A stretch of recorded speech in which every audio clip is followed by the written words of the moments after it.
Right, ladies and gentlemen, welcome to the Teamwork Workshop. My name is Sky, and I'm glad to be hosting this workshop together with my PD friends. We all will be the presenter for tonight. So without further ado, let's jump straight into the workshop. So why are we conducting this workshop? What are the motives behind it?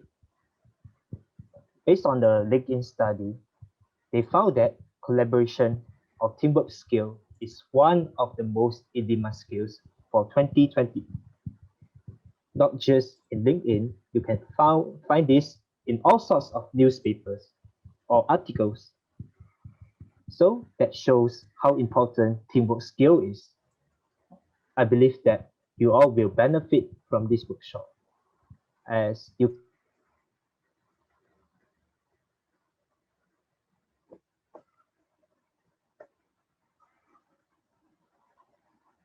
careers.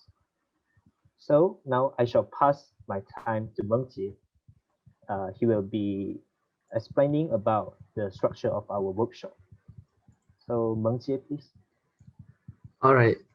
So since this workshop is about teams at work, there are 5 main parts of being in a team. Firstly, you need to understand yourself, and that is very important. Knowing your personality and working styles will help you to complement the skills and knowledge of your teammates. Secondly, a team is all about communication. Being able to listen and empathize with your group mates is very important to forging bonds and achieving team goals. Thirdly, teams often run into conflicts. Conflicts and arguments are not necessarily a bad thing. In fact, disagreements and different views should be encouraged. But being able to understand the other party and reconcile differences between teammates is very important. Also, as a team, you often have to deliver presentations together. Knowing how to deliver impactful and effective presentations is very important. And lastly, meetings are part and parcel of functioning as a team. But much time is wasted on meetings that hardly achieve anything. So we are here to guide you to conduct more efficient meetings as well. All right, next slide. Okay, so I'll be taking over the first portion, which is understanding yourself. So I'll start with the Mars model. Next slide, please. So now you may be thinking, so why do we need to learn about the Mars model? So once you are able to recognize how individual characteristics impact your motivation, your ability, and role perceptions, you'll be able to gain a better understanding of your behavior and results. So this is of course dependent on the situational factors that you might face. However, being able to internalize that you can control over 3/4 of the factors that impact your behavior and results of the task at hand brings importance or power into what you choose to do. Next slide. So I'll be using a case study of mine, which is a group project that I had last semester where I was the leader, and we'll be following how I can use the Mars model to determine how my 3 factors affected my behavior and actions and results in the end. Next slide, please. So first, I'll start off with motivation. So the definition of motivation in this case, it refers to the internal force that influences a person's voluntary choice or behavior. So this is usually influenced by my direction, and it determines the intensity and persistence that one has when faced with the task.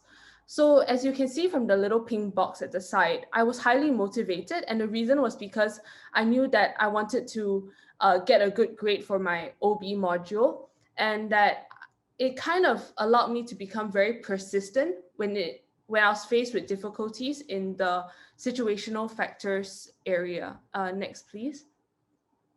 Next slide. So now we're moving on to ability. So now the definition of ability in this case, it refers to the natural aptitudes and learned capabilities required to successfully complete a task. and it encompasses characteristics of a person that results in performance.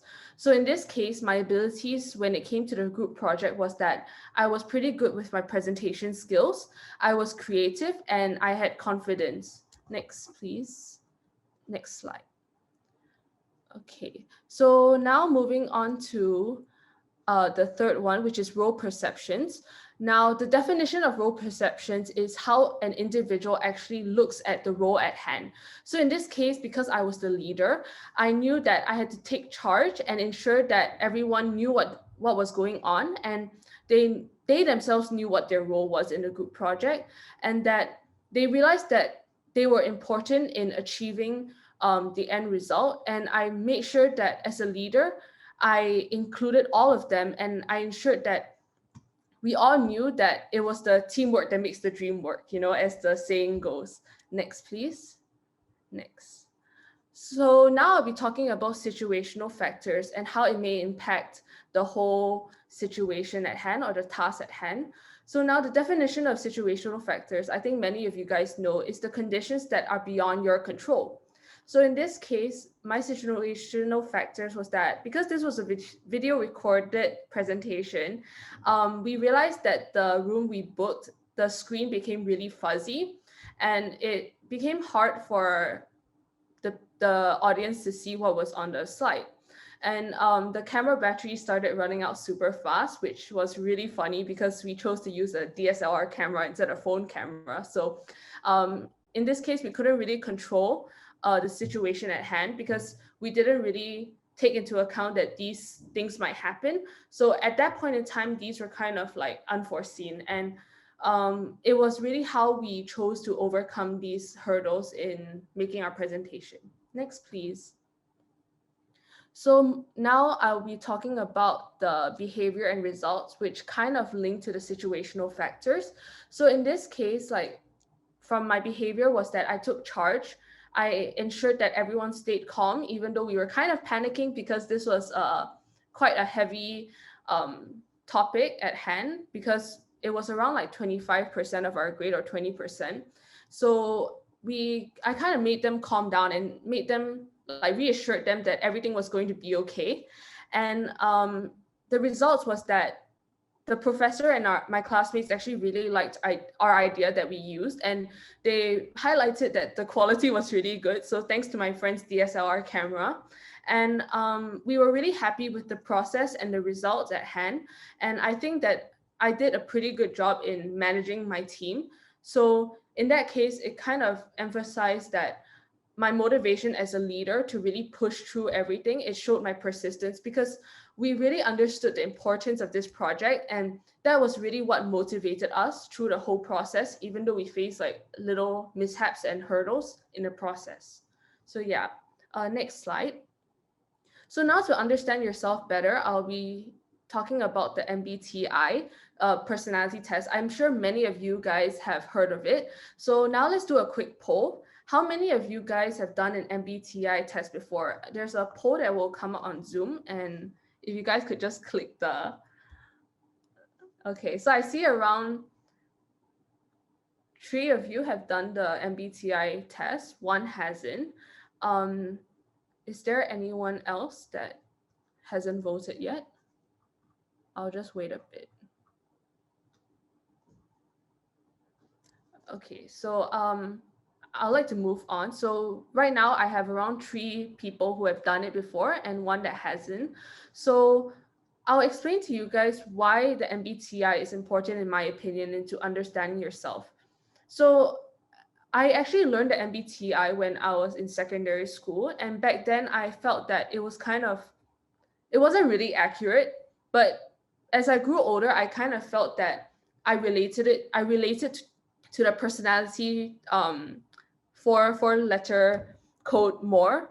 I think maybe because I got older, I could find the value in it. So why is it important is that it allows you to know yourself better. Even though a lot of people may find it a bit generic, I feel that because it gives you the strengths and weaknesses, you can kind of find out more about yourself through there, and it solidifies what you think about yourself.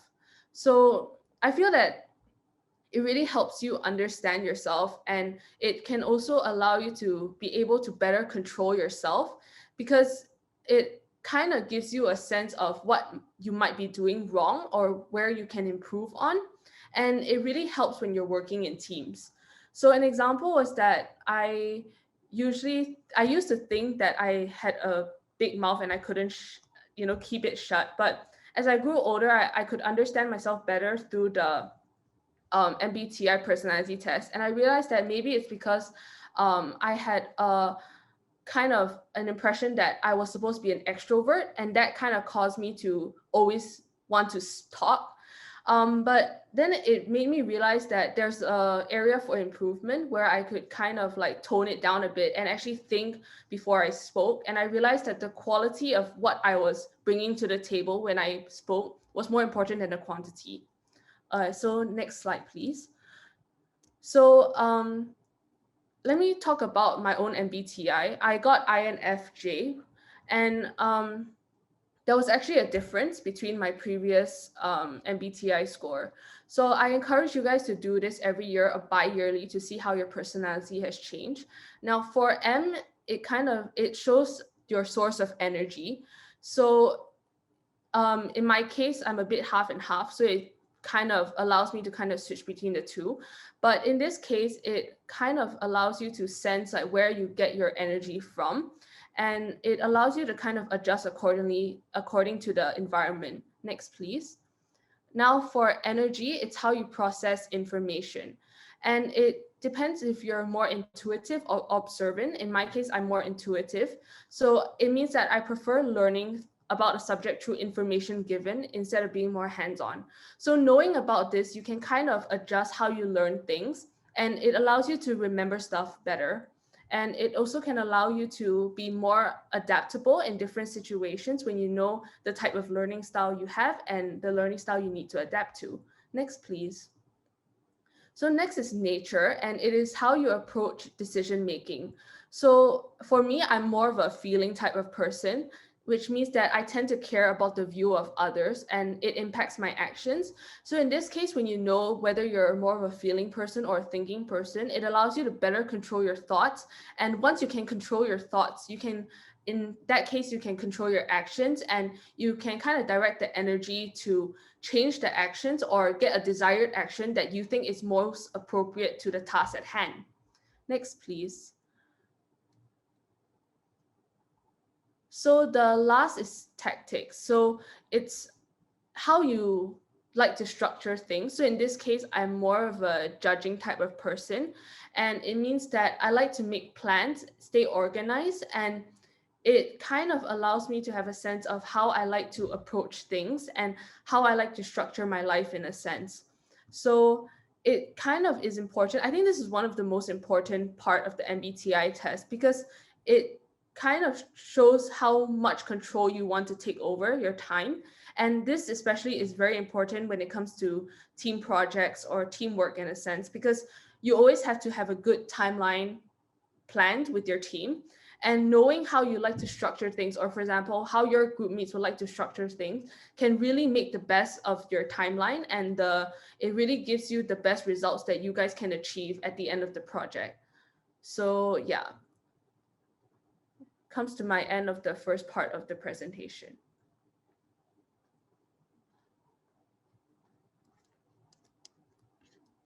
So I would like to ask you guys if you think you are an extrovert or an introvert.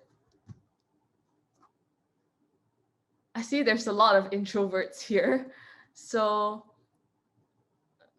yeah, so there's quite a few introverts. Right now I'm seeing around 80% are introverts and 20% are extroverts. So I hope that after you go through the MBTI test, you can really know how to adjust yourself better to the ever-changing environment. And I'm sure that knowing how you can adjust better will definitely give you an edge over others when it comes to teamwork, because you're better adaptable and you can work with a lot of different people. So yeah, thank you so much for listening to my part of the presentation. Now I'll be moving it on to my teammates. Thank you. All right, so in this part, right, we are going to see how to effectively work with people in a team It may be your friend or even a stranger, which you probably will face when you are in a workplace. Next slide, please. So the process of learning to work together effectively, right, is known as the team development. And thus this guy, Bruce Tuckman, a psychologist, he has identified a 5-stage team development process that we are going to look at, that most teams should follow to become high performing.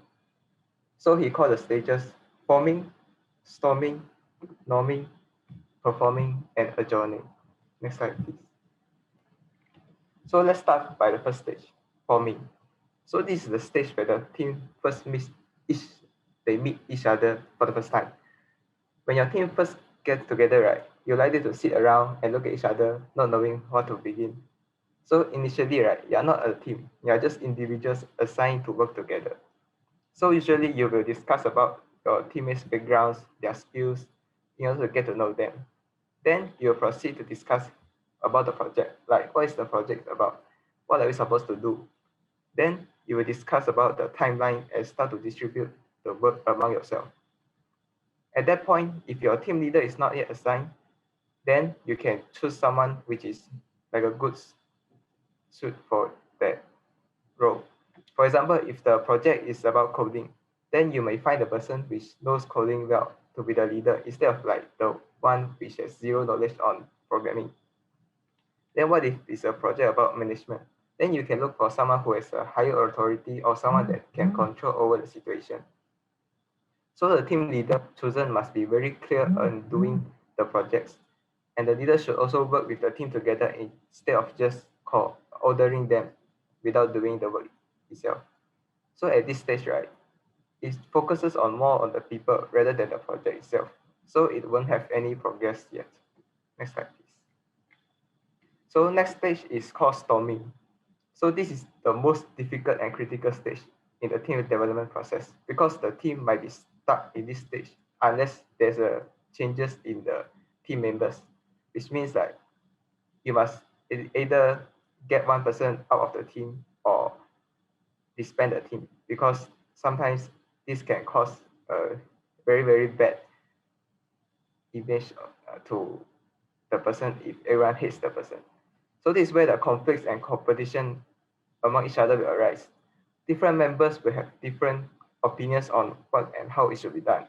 Sometimes subgroups can even form against a person. So the team performance decreases because most of the time are used to solve unproductive activities.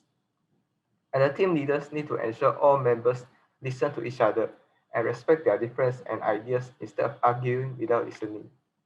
Sometimes, right, leaders have to make some members to be more assertive, to be more confident in doing such decision, and others to become effective listeners. So you can actually listen to people and consider their ideas without just blindly arguing with them. Then members, however, should need to learn how to find a common way to work together. Next slide, please. Okay, so now let's go to the norming stage. This is the third stage. Here, members no longer focus on their individual goals. Instead, they focus on developing a way to work together now. The team now has agreed on their ground rules for working together, such as they will actually share information to each other, like what kind of tools and processes to use for the project, so to get the job done. Members also can start resolving the conflict without the help of the leader, and they begin to trust each other now and actively seek each other out for assistance and input. At this stage, they start to make significant progress on project as everyone in the team begin working together more effectively rather than just competing with each other.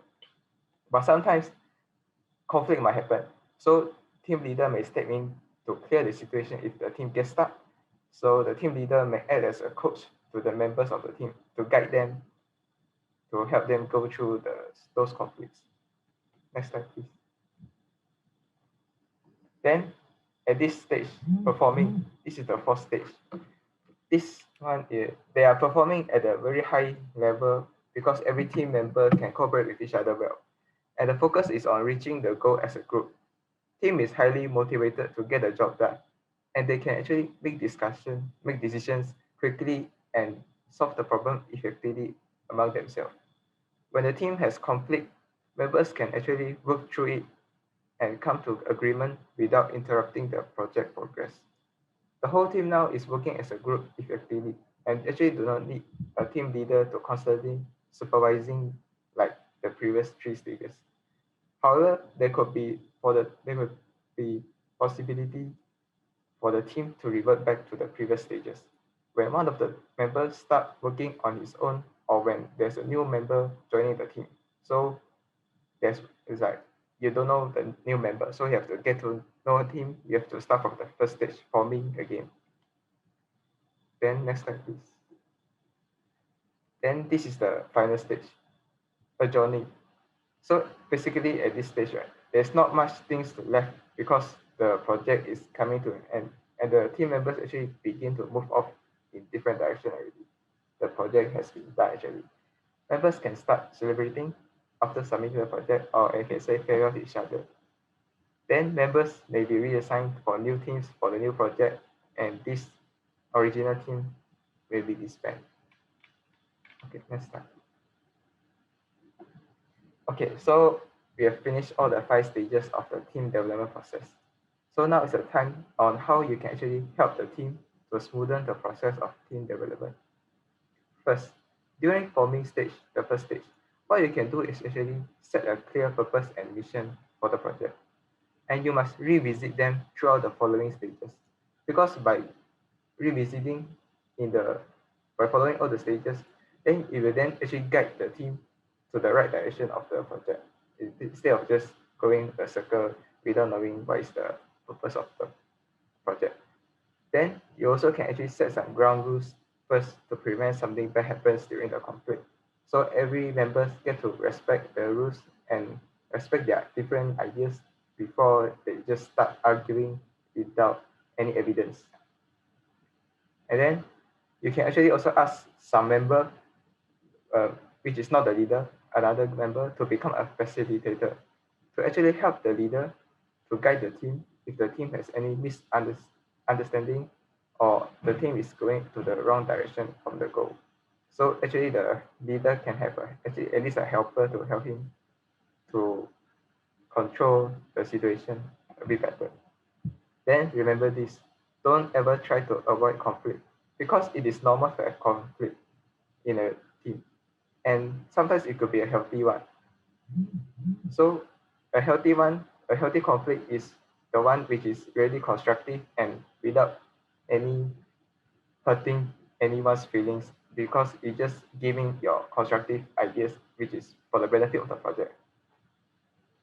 Then you also need to remind your group members to actually listen when there's opinion given by the others and try to consider whether the ideas are good fit for the project or not. After each meeting ends, right, you can actually ask members for some feedbacks to improve on the group process. So the next one will be actually better because by every meeting end, then you can ask for their constructive feedback, then you can actually do better by the next meeting. And for the meeting part, like, it will be further discussed later by my teammates. So in overall, everyone in the team must contribute and participate to get the maximum efficiency to produce the best quality work together. So you must make sure that there's actually no free rider in a team. So everyone must contribute to get the project done. Thank you.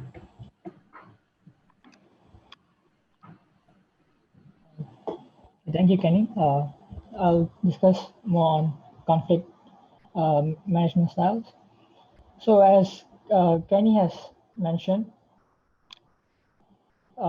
we saw how a team is formed and it develops. So one of the tips, as he mentioned, to helping team development is to not avoid conflicts, but unfortunately it exists in all the organizations. So the handling of conflicts is very crucial as it may affect how a project goes forward, the professional working relationship with one another, or even the team performance. Hence, it's important for every employee or even intern. So like when you're doing your internships, professional internships in year 3, to know how conflicts can be handled within an organization when you're faced with it. So let's first understand what conflict management itself means.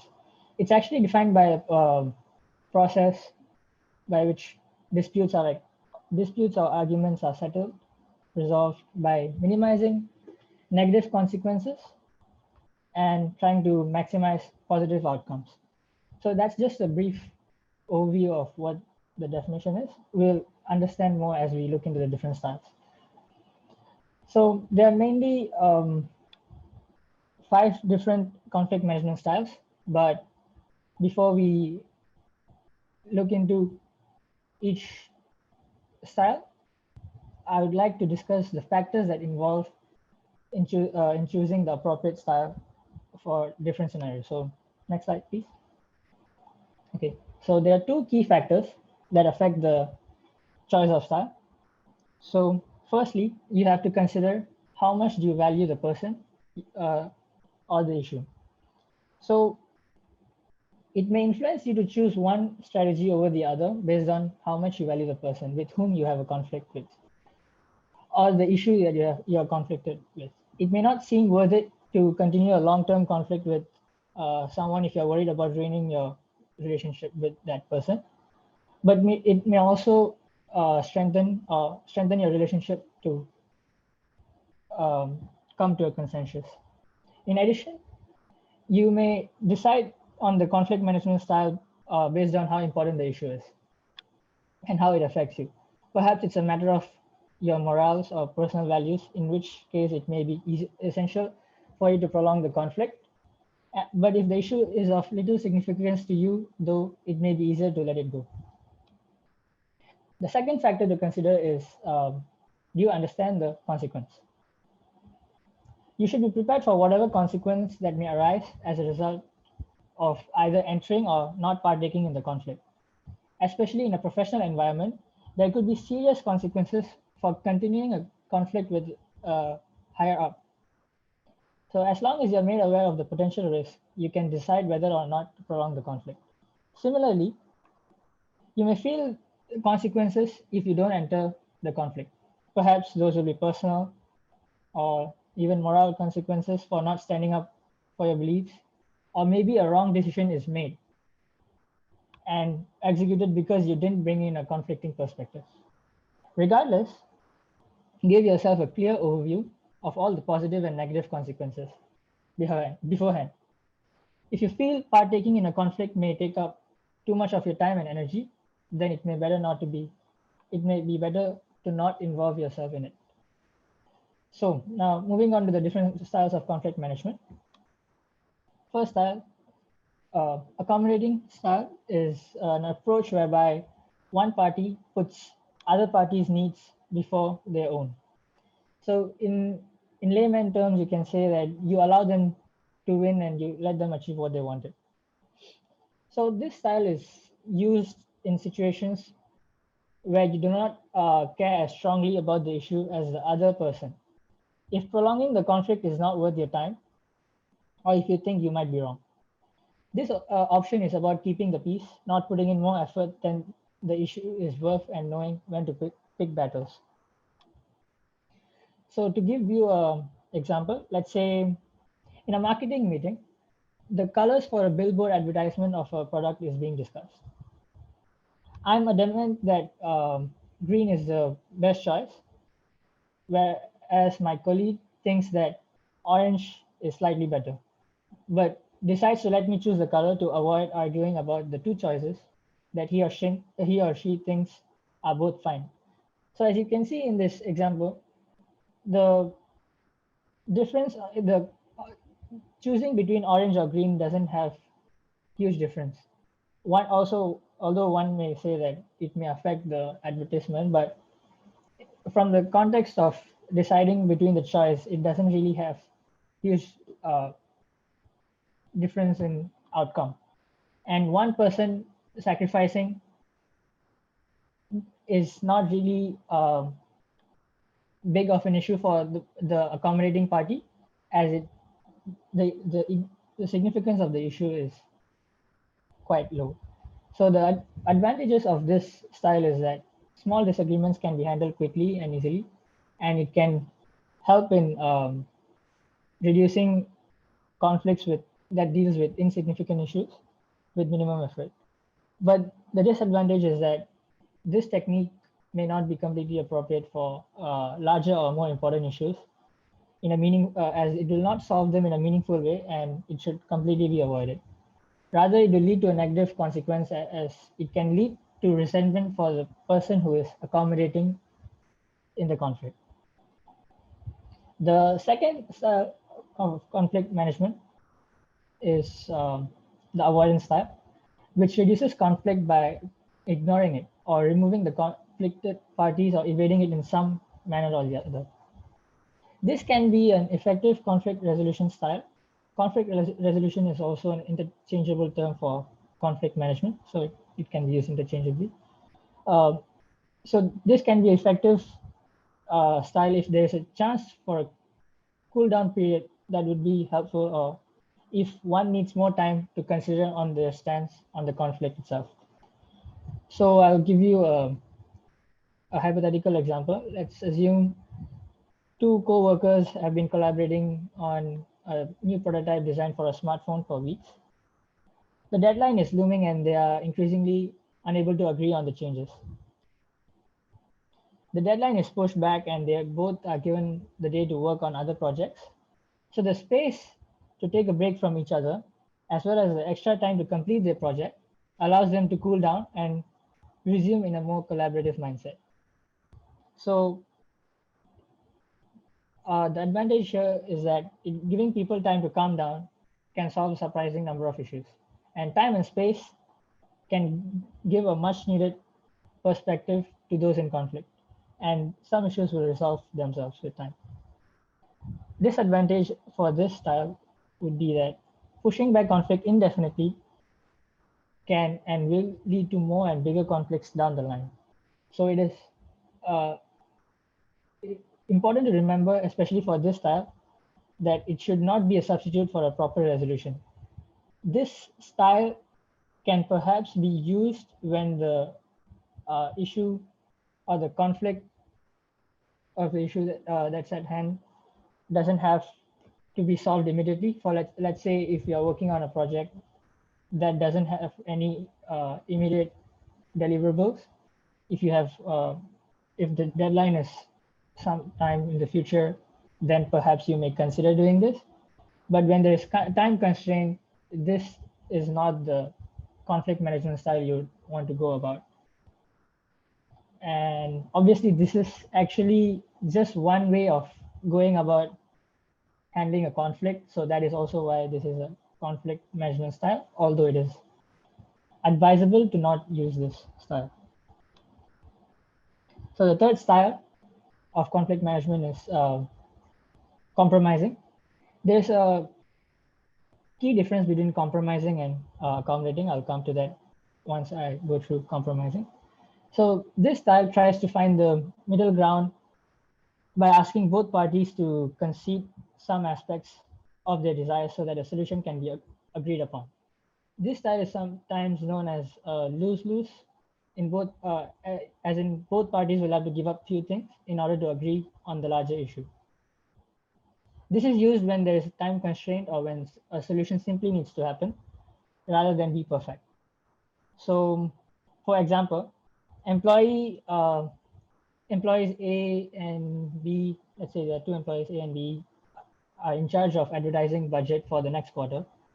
And A wants to hire a full-time social media person while the other person wants to increase targeted digital advertisements. A compromise is reached by hiring a social media person to work part-time, with the remainder of the budget being spent on digital advertising. So you can see that the budget is split for both of their users, but the consequence is that they are not able to achieve what they want to a full extent. So the advantage of this style, issues can be resolved quickly and the parties in conflict will leave understanding more about the other person's perspective. It can also set stage for collaboration down the road in the future, and it may thus improve the professional relationships with colleagues. Although no one leaves completely happy, if you notice, because no one technically got what they wanted. And in some cases, one side may feel that they sacrificed too much and might be unwilling to compromise again in the future. So that is another key problems that may arise if one uses this conflict management style. So the key difference between compromising style and accommodating style is that in compromising style, both the parties lose something. But in accommodating style, it's a clear win for one party and the other party has to sacrifice. So that is the bottom line difference of both the styles. The fourth style of conflict management is competing. So this style rejects compromise and involves not giving it to others' viewpoints or wants. I'll just give one small example. So let's say I'm the head of an HR department in an anonymous company, and within my subordinates, I've been dealing with several conflicts. First, employee X and Y, two of my employees, could not agree on what to hold for like an annual team building activity. So I stepped in and decided that the department would do an escape room or let's say amazing race. As you can see, I made a quick decision to stop a small conflict from escalating or wasting more time. This is an appropriate use of this style. Although in another situation, let's say where those two employees are fighting over which one will have to deal with a particularly difficult client of the company, and neither of them want to put in the time and effort and have been arguing that it's the other person's job to deal with it. So I decided to jump in and I say that it's employee X's work to handle the client, even though it could be either of their work. Here, even though I solved the issue, I have created another one, which is one of my employees resentful, and this may affect our working relationship. So the advantage here is that you may be able to make quick decisions when time is an important factor that influences a decision. And the problem is handling conflicts by competing means will affect your morale and productivity of your colleagues, and it will not help in finding the best solution in most cases. And it will also ruin the working relationships. Lastly, we have the collaborating style, and each party in this style, each party's needs and wants are considered, and a win-win solution is found so that everyone is satisfied. This often involves parties sitting down together, talking through the conflict, and negotiating a solution together. So a simple example here would be, let's say two employees are leading the design of a new prototype, and they are having difficulties. As A wants to incorporate a specific set of features and B wants to incorporate a different set of features, they try to sit down and talk through each feature, why it is or it isn't important, and finally reach a solution. Incorporating a mix of their features and some new ones they realized were important as they negotiated. As you can see, time is spent on negotiating, but conflict is resolved. So the benefit of using this style is that it actually solves the problem of the conflict, and the best solution that satisfies everyone can be reached. But the downside is that it takes a lot of time to find such solution, and it takes up extra resources within the company. And personally, both the parties have to put extra effort in collaborating with one another. Okay, next slide. So here is a visual representation of the 5 different styles. As you can see that the compromising style is in the center, as it involves being assertive to an extent and cooperative to an extent. And competing style is more on the assertive part, as it's generally used by the higher ups in the organization on the subordinates. And accommodating style is where one is completely unassertive, as one party is losing and the other party is gaining. Avoiding style is actually unassertive and uncooperative because you're just trying to run away from the conflict. But since it is one of the options you have when it comes to dealing with a conflict, it is also one of the conflict management styles. So I think there's a poll here to see what do you think your conflict management style is.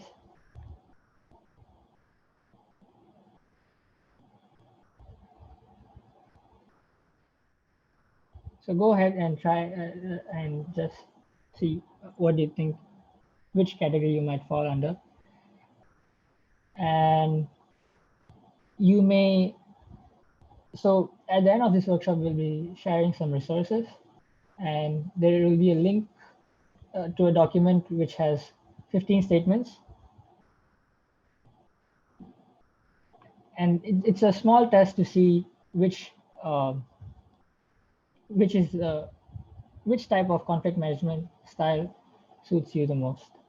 So you can compare your option now with the results that you get from the test later on. Okay, so as you can see, yeah, mostly collaborating, compromising, and few accommodating, and one competing. Interesting. You should definitely go and check out the test later on. Okay, so that's the end of my part. It's slightly past 8:45, and we'll give a 10-minute break.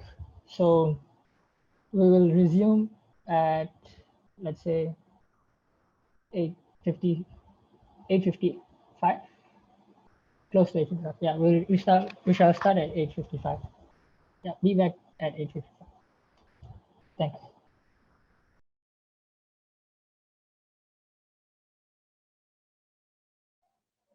Okay, so have a break until 8:55, and we'll resume with Mentie, and he'll talk about presentation skills. Right, thanks.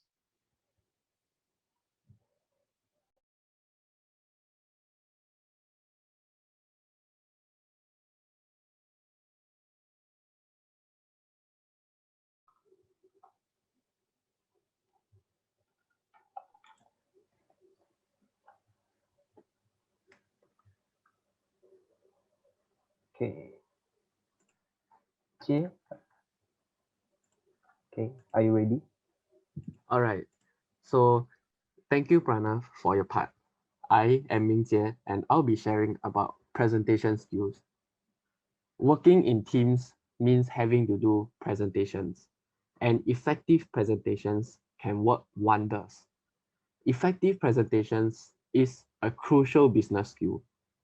Now, effective is a very subjective word, but in the next few slides, we'll break this effective word into smaller sections. Next slide, please.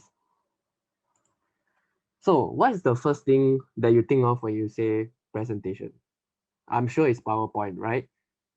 We all agree it's a very simple and effective platform to conduct a presentation. But have you considered other platforms? For example, Canva, Prezi, or Google Slides. Google Slides is basically like PowerPoint, but with better collaboration among your team members and transition effects. Prezi is a video-like presentation created with inspiring and engaging visuals. Now, Canva is more of an online design platform, but it still can do presentations and even social media posts. Now, my personal preference is that I prefer Prezi over PowerPoint because not only is it free, but it is also more novel and engaging compared to Google Slides. All right, next slide, please. Okay, so in this slide, you will see two sample PowerPoint slides. Now, which slide, the left one or the right one, do you find more engaging to read and to understand? I'll give you about 30 seconds to type your answers in the chat. So yeah, just drop your answer whether you prefer the left one or the right one.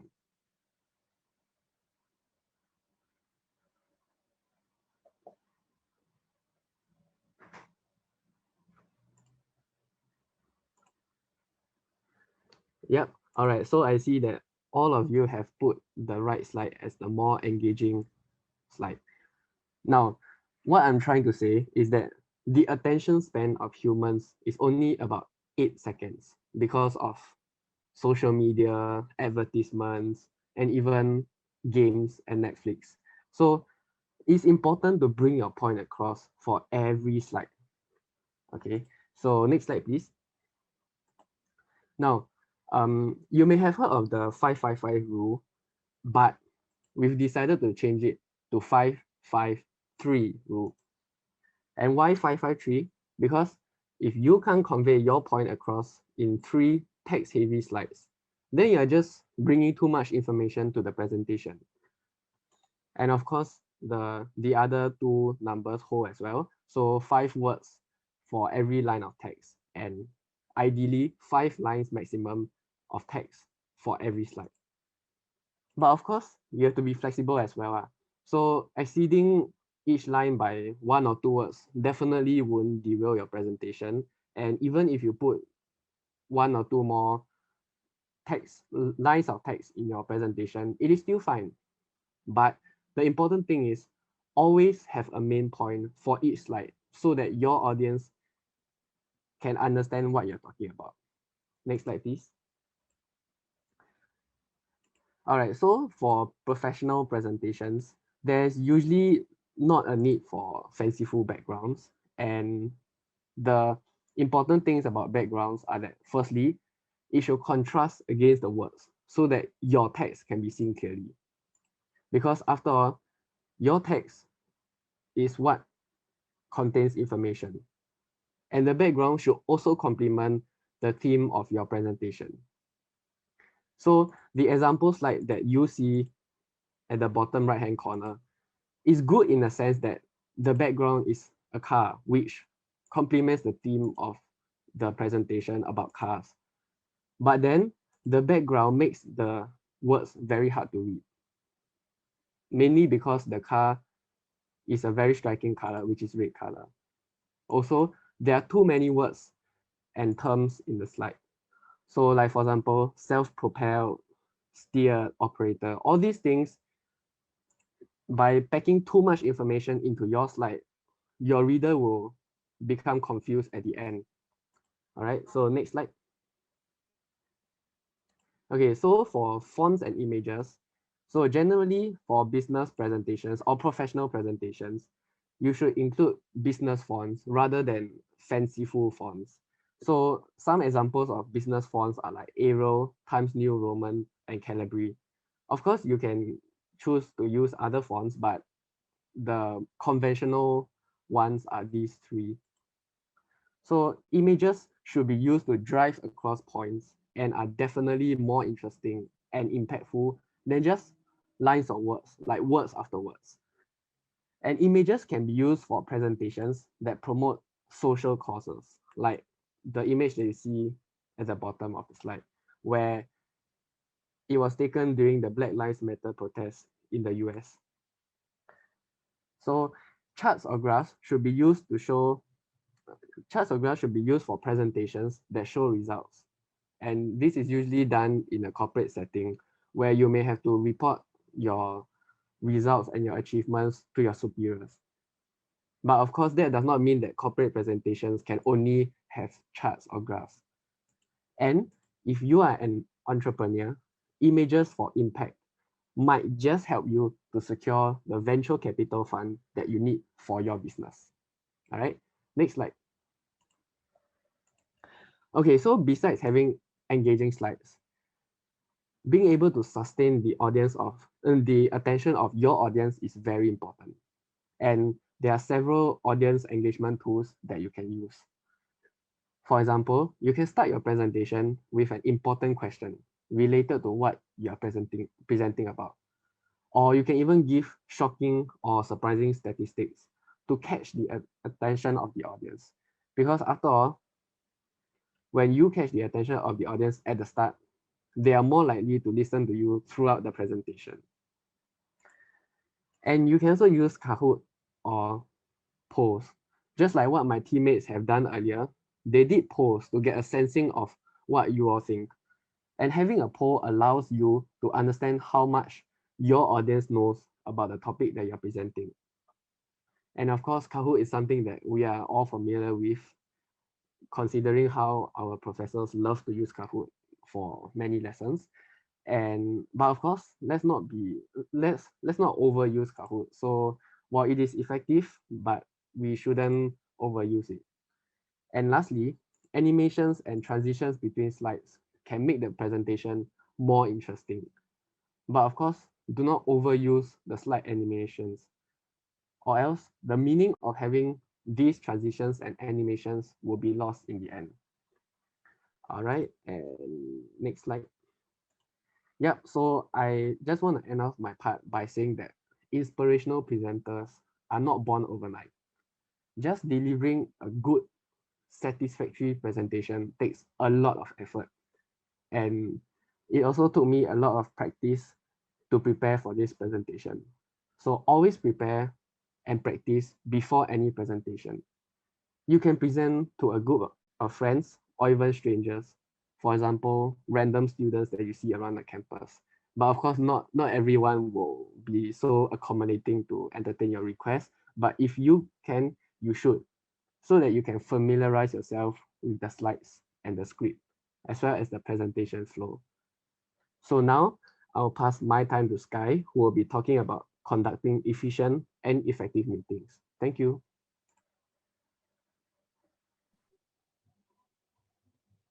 Hello guys, I'm Sky, it's me again, and I'll be talking about effective and efficient meetings. So before I start, I want to ask you guys a question. Who likes meeting? No response, right? Nobody likes meeting. In fact, I hate meeting to the point that I'm scared of meeting. Why do I say so? It's because my last sem break, half of the time was spent on just meetings. Yeah, it could be a terrible sem break, but luckily the meetings were not that bad. So how are we gonna conduct effective and efficient meetings? I'm sure most of us are never taught properly how to conduct meetings. There are no textbooks, or is there a manual to about how to conduct efficient meetings? So I compiled a few of the most important skills that you could use. I'm gonna share with you tips, not just for chairperson, but also for attendees, because interaction between both parties are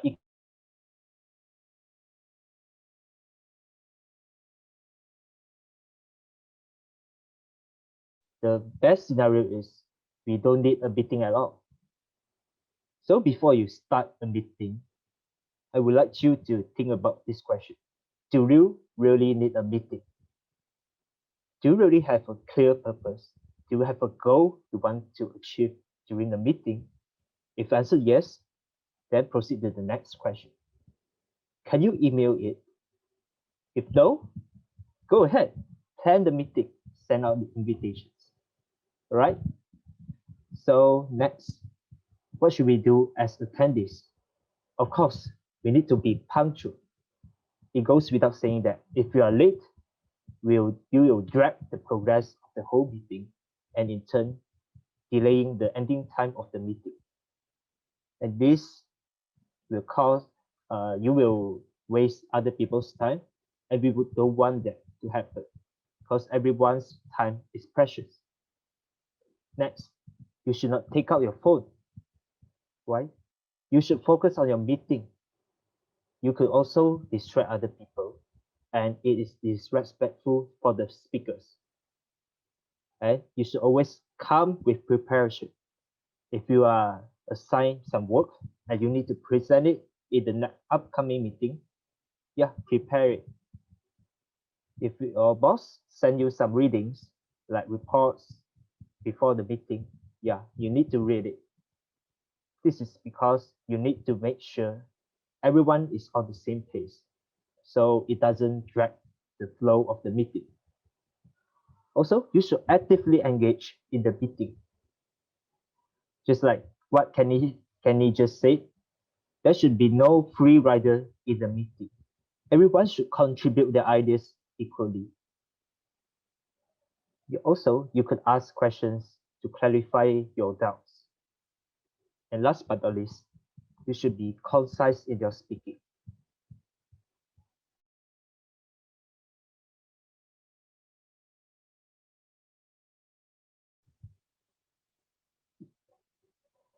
Now, we'll talk about chairperson.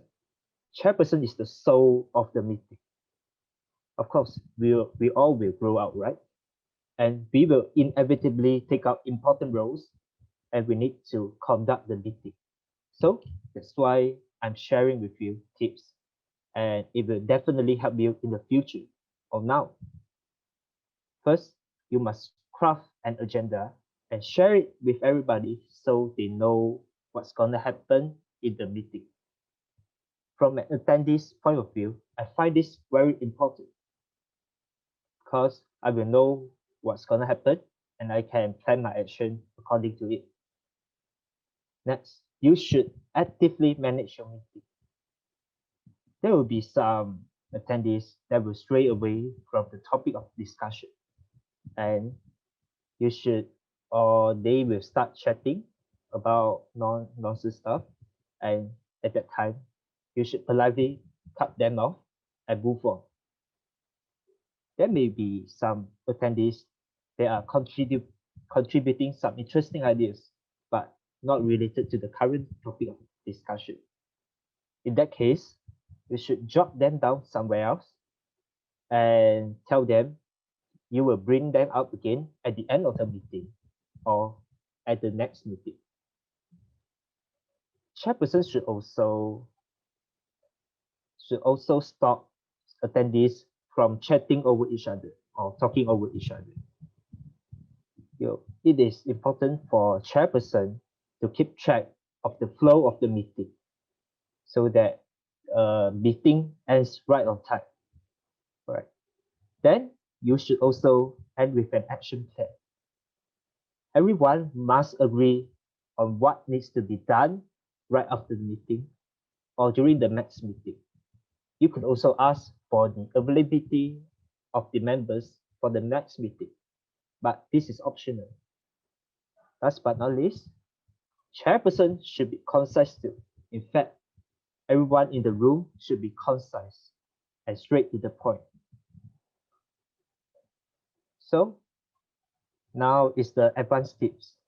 And this is my favorite one. I believe you guys will like these tips too. So what is it? Like drum roll. So it is bring donuts. I know this is a bit lame. I find this quite funny when I was researching about it.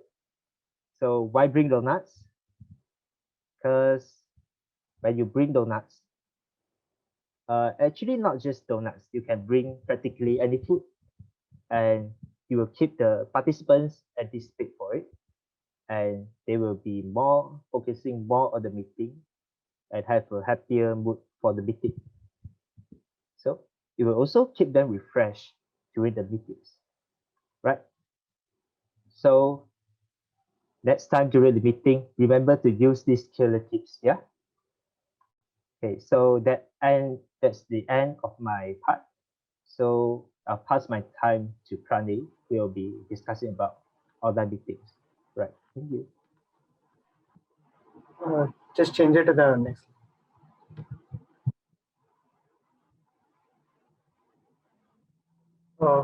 Sky, next slide.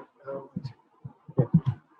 So like I'll be describing about how you have to be careful during the online meetings. Like most of the points what Sky said are quite similar, but like there are a few changes that you have to keep in mind.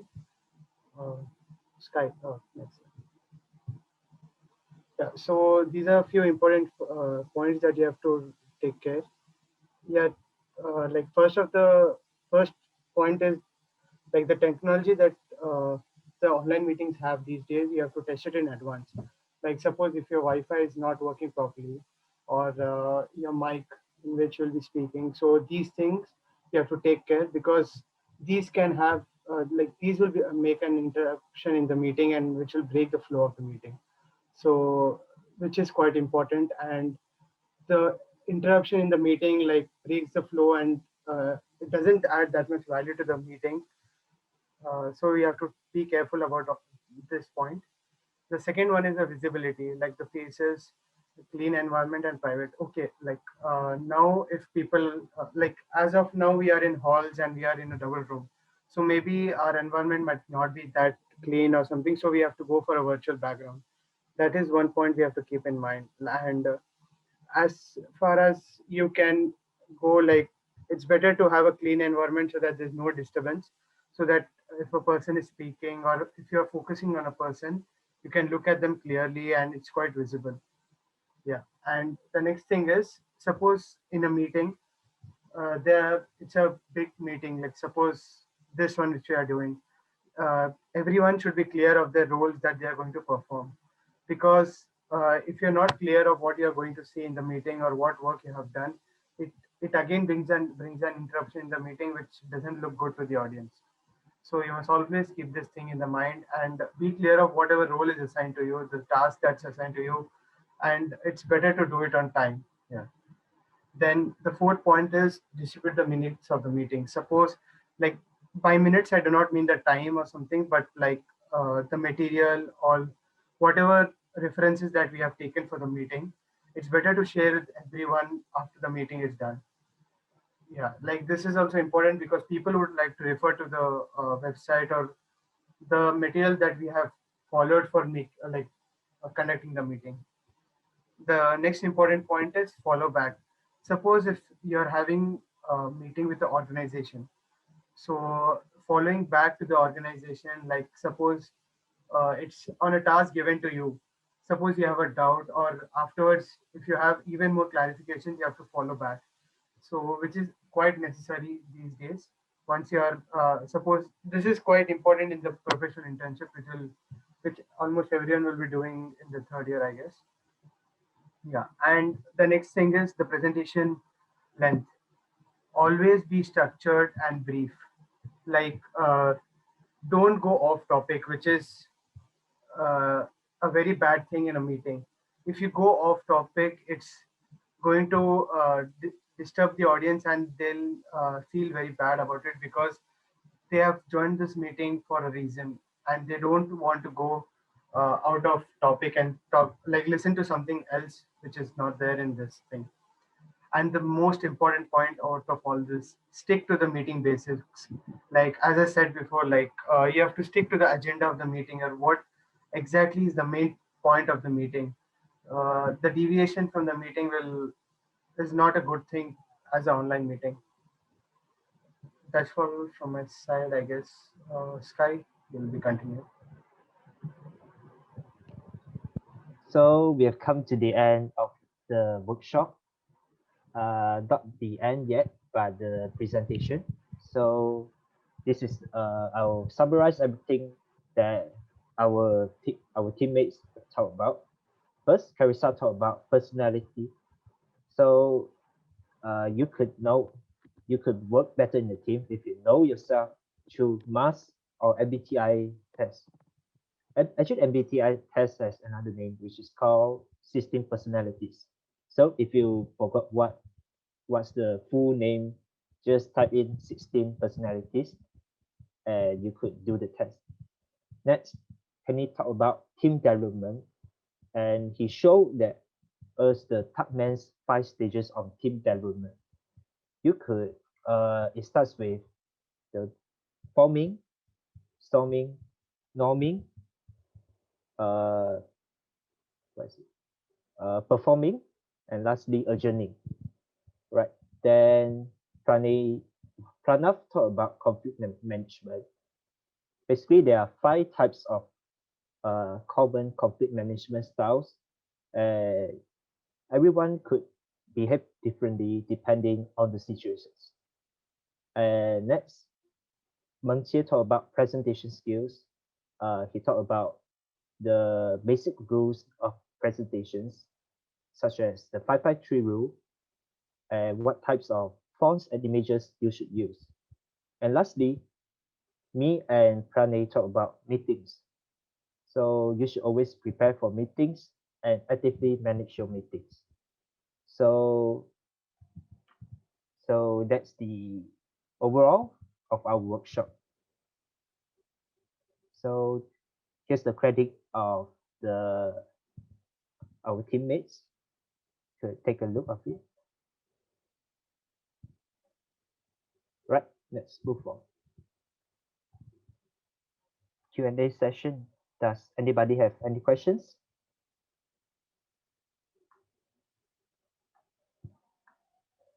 So I'll give 2 minutes. If none, then we shall move on.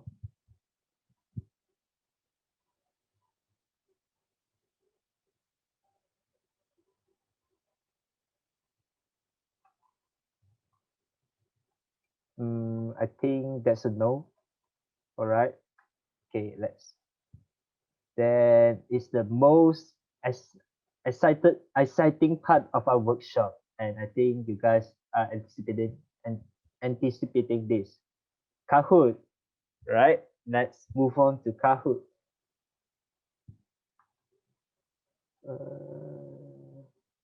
Right, this is the room. So I'm waiting for you guys.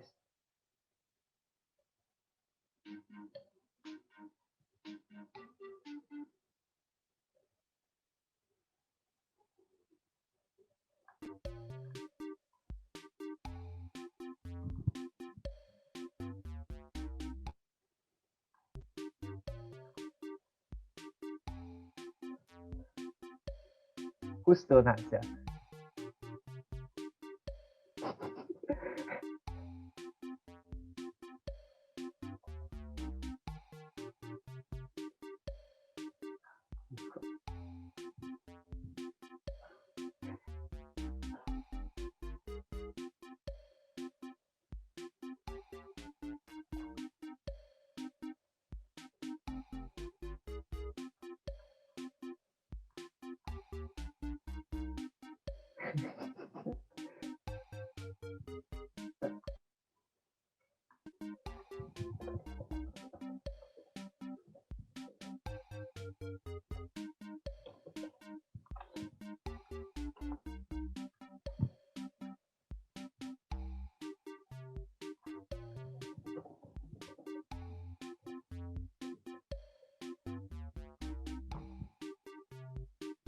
Right, how many do? 11. So I'll give it 30 more seconds and we shall.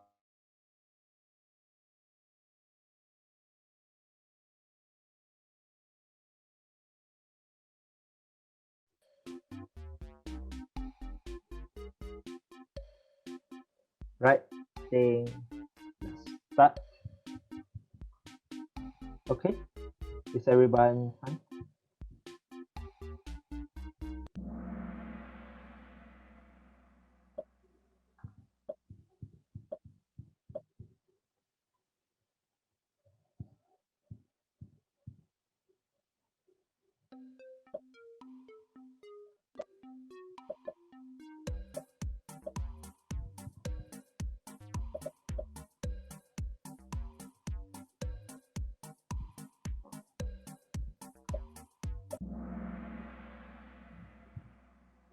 Right, 6 people got it correct. Before I move on, I shall clarify this is just for fun. Kahoot, yeah, there's no prizes, right? Okay. Oh, nice.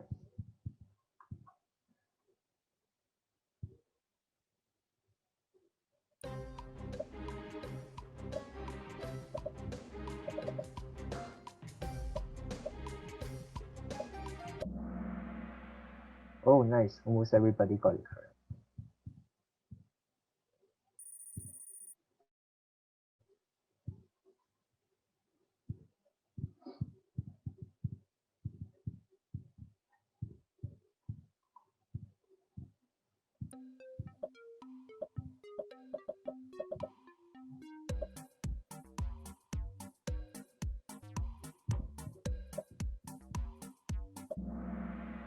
Yeah, this is quite a tricky question. The answer is accommodating, not avoided.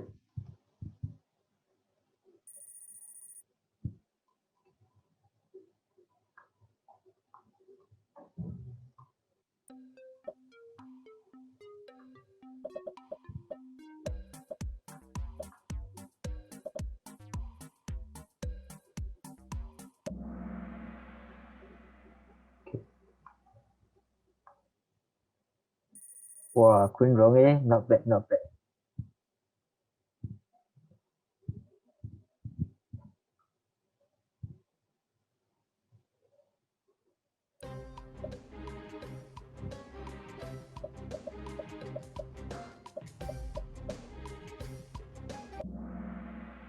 Okay.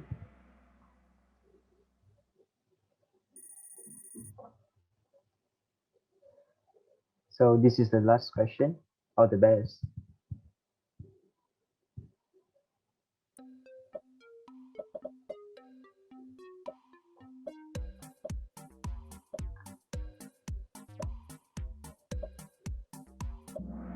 Ooh.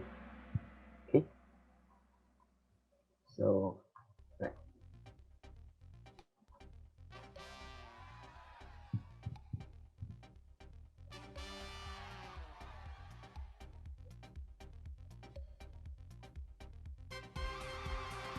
Right, congrats, guys, congrats. Okay.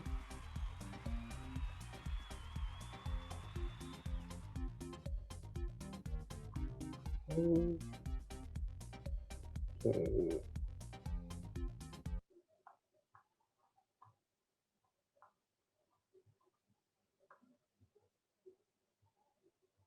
Okay, now let's have a photo taking session.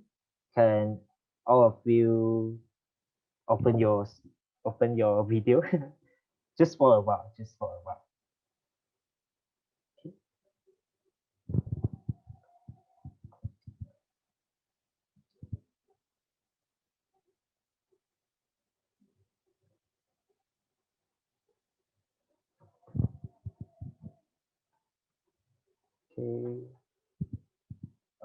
Can someone help to take the screenshot?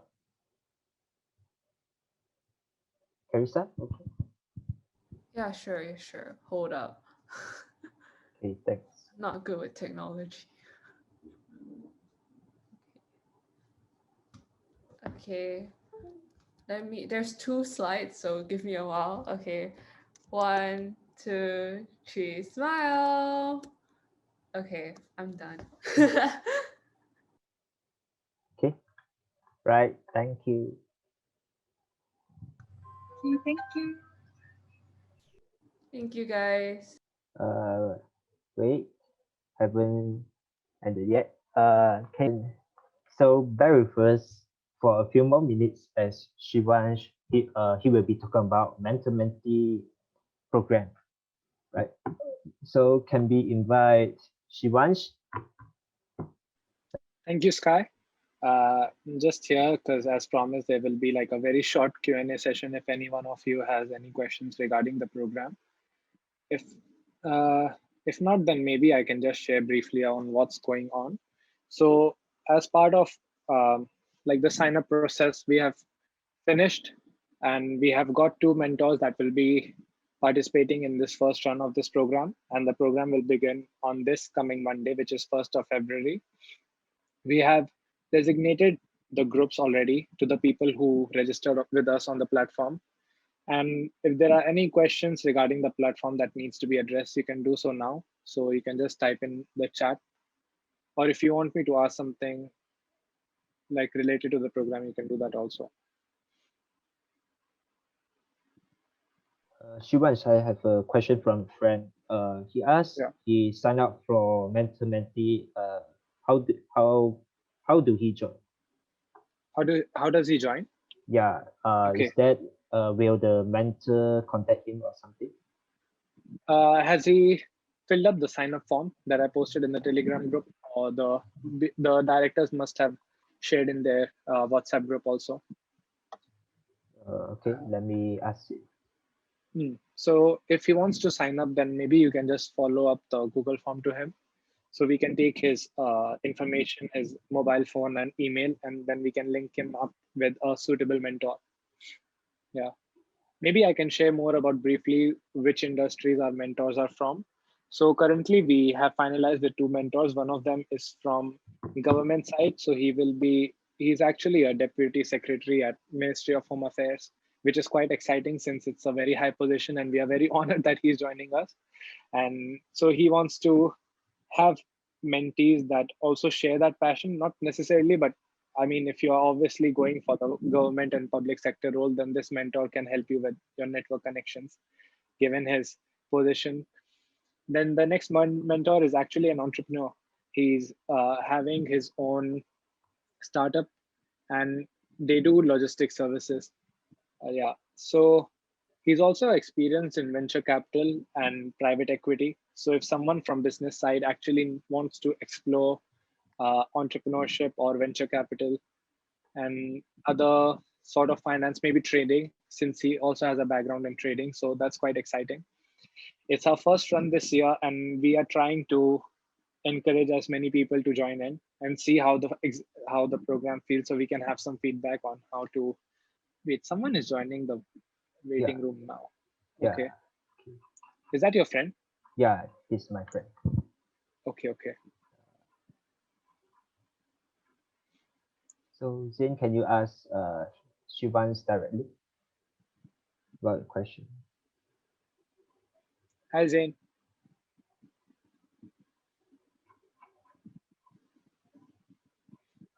I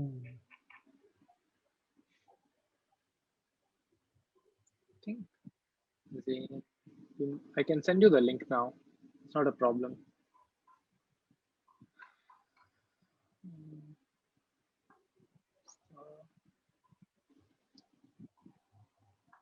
My God, problem. No problem, bro.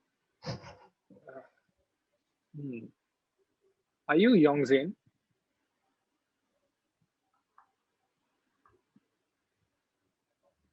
Sky is.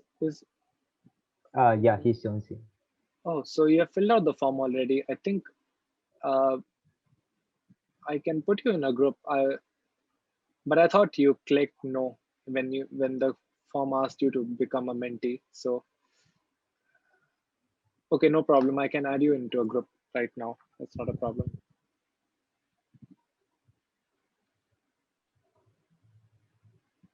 Any other question, like regarding? Uh,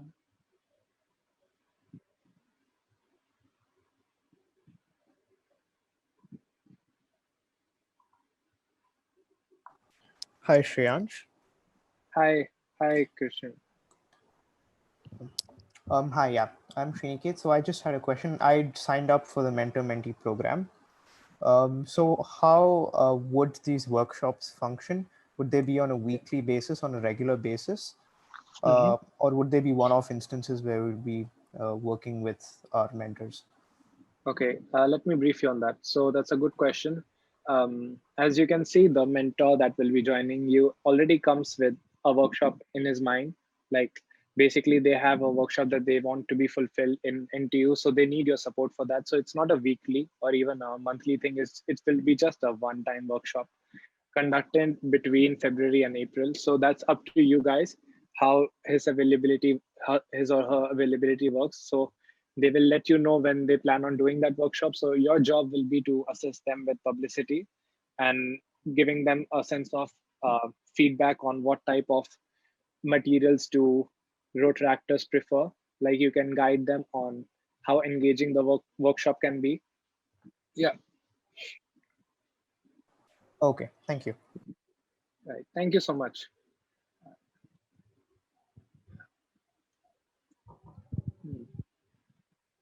If there's any other questions, you can always contact me over WhatsApp if you have any later. Hello, Shumans. Can you hear me? Yeah, Jack.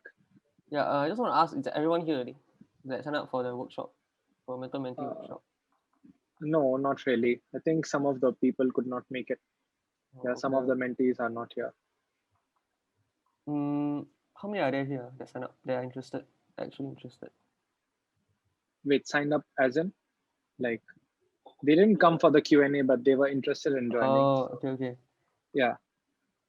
So Only I think Shrikant and Zain joined the Q&A session, but the rest of them, I think, should be okay. They already indicated their interest. Zain and Zain and Krishan. So Krishnan. yeah, so both of them who are here, so they were interested in becoming mentees, and I'm seeing the responses on the form now. So Zain The and rest of Krishnan, do you guys want to step up and become like mentors? Are you guys interested? Taking up like being a Rotaractor mentor? I guess there. Zain.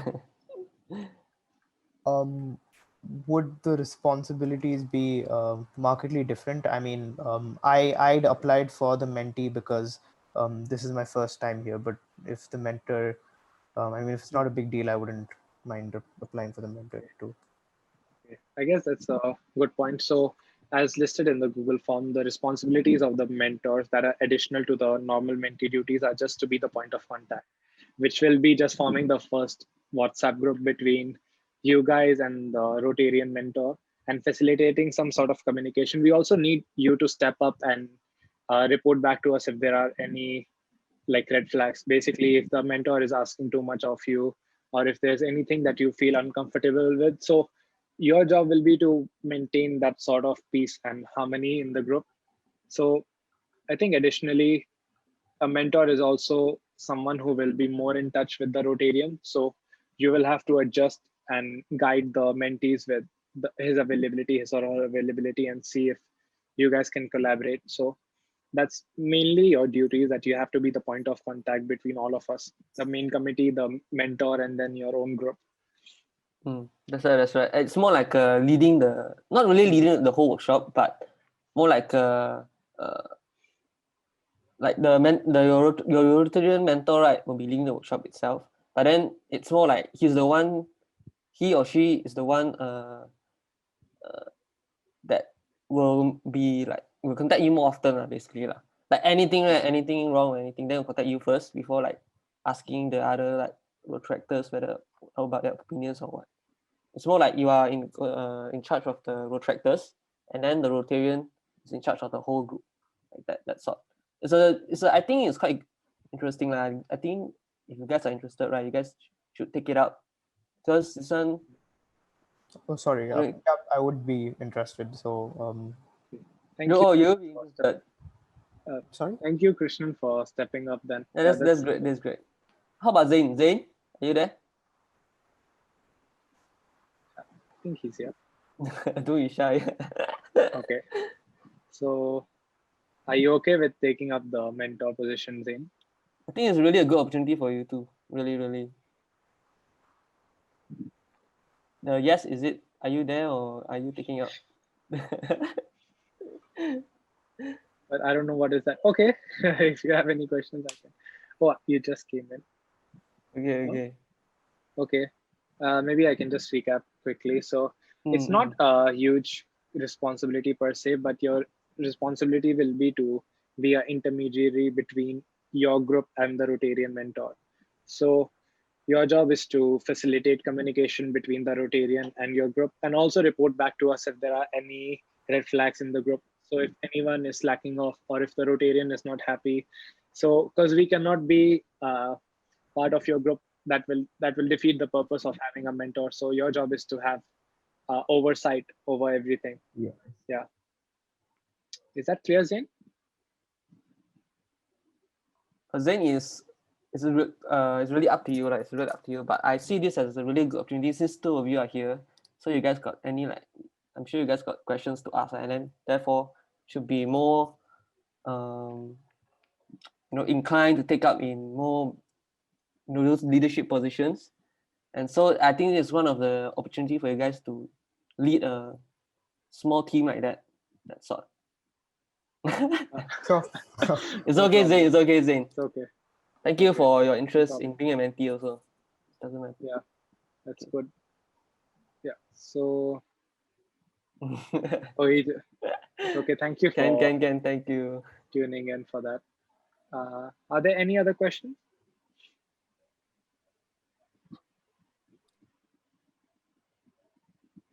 We'll be given our groupings tomorrow as per the Yes. email. Okay, cool. Yes. Yeah. You should be excited about that, Krishnan. Like, since now you're the mentor, you will be more in touch with the mentor that we assign you. So Okay. I guess you can take that as an opportunity to grow your connections also. Yep, sure. Great. Hey. Zain, if you change your mind, then you can always text me. We're happy to facilitate that. Okay. Okay. I think we can move on then if there are no more questions, guys. Yeah, actually, this is the last part of our workshop. So, that's it. Thank you guys for joining. Thank you for spending your time with us tonight. I hope you all learn some valuable skills from this. And we hope to see you guys again in our next workshop. Yeah, it is on planning, and I think we'll have announcements soon, right? So thank you guys. Have a good night. Thank you. Thank you. Thank you. Good night. Good night. Good night, everyone.